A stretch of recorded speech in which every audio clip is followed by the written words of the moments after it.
चलते चलते अंत नहीं, अंत बिना छुटकारा नहीं, इसलिए तपस है, धुआं है, यानी इच्छा है जान लेने की, पहचान लेने की।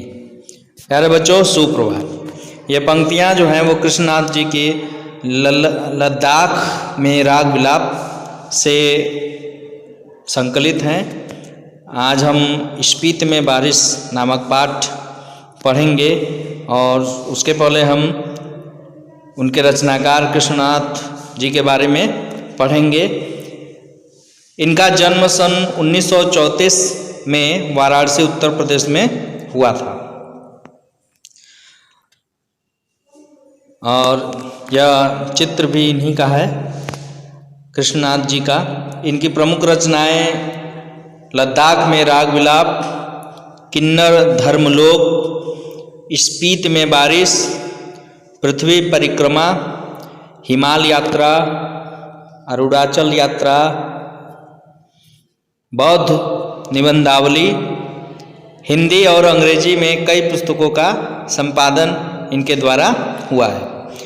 इनको जो सम्मान मिला है उसमें लोहिया सम्मान इन्हें मिला है और इनकी मृत्यु सन 2016 में हो गई। कृष्णनाथ के व्यक्तित्व के कई पहलू हैं। काशी हिंदू विश्वविद्यालय से अर्थशास्त्र में एमए के बाद उनका झुकाव समाजवादी आंदोलन और बौद्ध दर्शन की ओर हो गया। बौद्ध दर्शन में उनकी गहरी पैठ है। वे अर्थशास्त्र के विद्वान हैं और काशी विद्यापीठ में इसी विषय के प्रोफेसर भी रहे।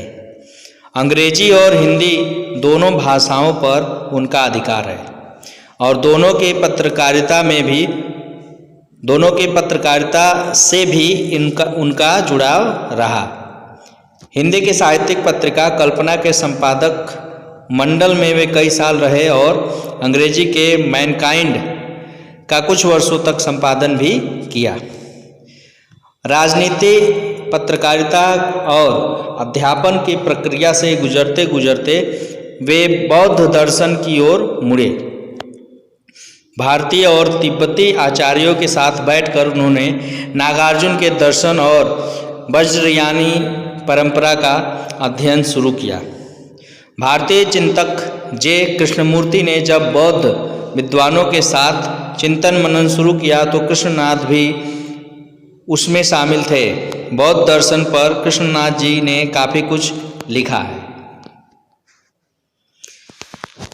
इतना कुछ करने के बावजूद कृष्णनाथ जी की सृजन आकांक्षा पूरी नहीं हुई, इसलिए वे यायावर हो गए। यानी कह सकते हैं हम कि घूमने फिरने के माध्यम से उन्होंने जानकारी जुटानी शुरू की। एक यायावरी तो उन्होंने वैचारिक धरातल पर की थी, दूसरे सांसारिक अर्थ में उन्होंने हिमालय की यात्रा शुरू की और उन स्थलों को खोजना और खंगालना शुरू किया जो बौद्ध धर्म और भारतीय मिथकों से जुड़े हैं। फिर जब उन्होंने इस यात्रा को शब्दों में बांधना शुरू किया तो यात्रा वृत्तांत जैसी विधा अनूठी विलक्षणता से भर गई। कृष्णनाथ जहाँ की यात्रा करते वहाँ वे सिर्फ पर्यटक नहीं होते बल्कि एक तत्ववेत्ता की तरह वहाँ का अध्ययन करते चलते हैं। मतलब वह केवल एक घूमने फिरने के कारण केवल एक पर्यटक के रूप में नहीं रहते थे, बल्कि जहाँ भी वो जाते थे वहाँ तत्ववेत्ता मतलब सूक्ष्म विवेचन उसका करते थे, उन स्थलों का करते थे, उनके बारे में जानकारी जुटाते थे और वो सभी लिपिबद्ध करके वो सभी तक मतलब जितने भी पढ़ने वाले हैं उन तक पहुंचाने की कोशिश करते थे।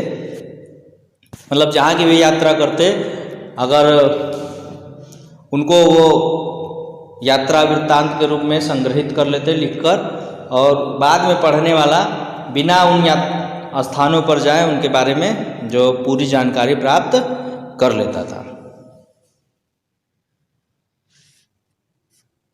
पर वे शुष्क अध्ययन नहीं करते, मतलब ऐसा भी नहीं था कि वो बहुत गूढ़ चिंतन करते और वो सब रूखा सूखा रहता, शुष्क चिंतन नहीं करते, उसमें रस भी होता है, बल्कि उस स्थान विशेष से जुड़ी स्मृतियों को उघाड़ते हैं।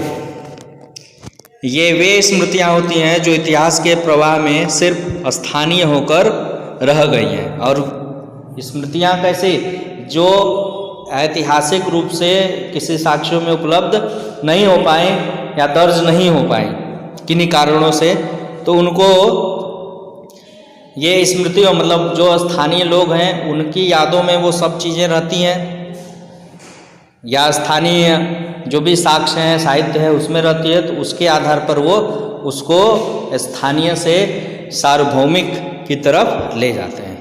कहने का मतलब यही है। लेकिन जिनका संपूर्ण भारतीय लोकमानस से गहरा रिश्ता रहा है, पहाड़ के किसी छोटे बड़े शिखर पर दुबक कर बैठी वह विस्मृत से स्मृति मानो कृष्णनाथ की प्रतीक्षा कर रही हो कि वे आए, उसे देखें और उसके बारे में लिखकर उसे जनमानस के पास ले जाएं। कृष्णनाथ के यात्रा वृत्तांत स्थान विशेष से जुड़े होकर भी भाषा, इतिहास, पुराण का संसार समेटे हुए हैं।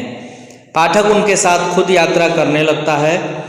वे लोग जो इन स्थानों की यात्रा कर चुके होते हैं, वे भी अगर कृष्णनाथ के यात्रा वृत्तांत को पढ़ेंगे तो उन्हें कुछ नया लगेगा।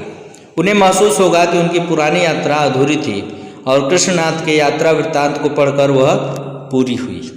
मतलब लिखने की शैली इनकी इतनी बेजोड़ है कि पढ़ने वाला अपने आप ही मोहित हो जाता है। स्पीत में बारिश पाठ एक यात्रा वृत्तांत है। मतलब स्पीत में इन्होंने लेखक जो है स्पीत गए थे और वहाँ के बारे में इन्होंने लिखा है। तो स्पीत हिमाचल के मध्य में स्थित है, हिमाचल के मध्य में स्थित है। यह स्थान अपनी भौगोलिक एवं प्राकृतिक विशेषताओं के कारण अन्य पर्वतीय स्थलों से भिन्न है। लेखक ने इस पाठ में स्पीति की जनसंख्या, ऋतु, फसल, जलवायु तथा भूगोल का वर्णन किया है जो परस्पर एक दूसरे से संबंधित है। पाठ में दुर्गम क्षेत्र स्पीति में रहने वाले लोगों के कठिनाई भरे जीवन का भी वर्णन किया गया है। कुछ युवा पर्यटकों का पहुंचना स्पीति के पर्यावरण को बदल सकता है। ठंडे रेगिस्तान जैसे स्पीति के लिए उनका आना वहाँ बूंदों भरा एक सुखद संयोग बन सकता है।